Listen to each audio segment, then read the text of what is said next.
gonna snore? You gonna snore for the people? There you go, baby. Okay. All right. So just really quick, we're gonna talk about the Reverend Dub King. All right. So a few years ago, I was 40 or gonna be 40, and kind of was a little bit self-conscious about having this punk rock Fender. It just kind of really didn't fit my age, and was just kind of self-conscious about my punk rock Fender at church. So I wanted to get something that looked professional. Yeah. And so my two criteria was I wanted a semi-hollow and I wanted a bridge pickup. And Reverend does a signature bass, the Watt Plower, Mike Watt's bass. And so I kind of gravitated towards that brand. And so the semi hollowness, the semi acousticness.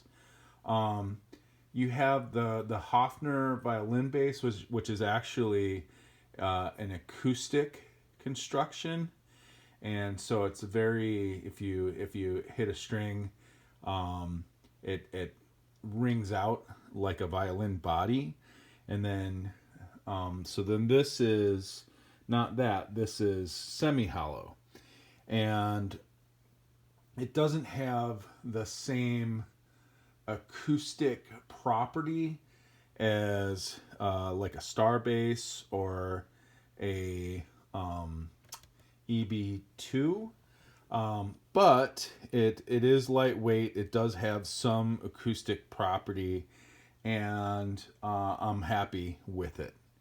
And the other thing is the construction, the hardware, the playability are all just fantastic.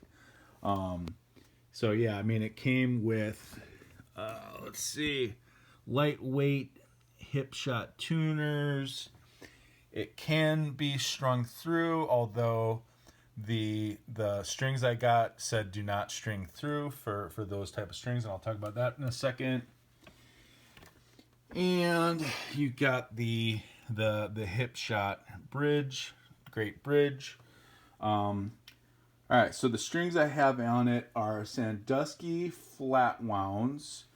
They aren't low tension, but they have less tension than like a Labella or the GHS. And so there's a nice amount of give, and they have a great feel. They just feel really good under your fingers. A couple of changes that I made. First off, and I kind of knew I was going to do this when I got it, but I went with a Bartolone in the neck position. So the original pickup was what they call a split brick, and I think this might be called a power brick. And so this right here has 8 pole pieces, and the split brick has 4. So it was physically less output than this guy. And I like Bartolone. I like the tone of them. And then you have 2 magnetic blades, so there's no loss in coverage.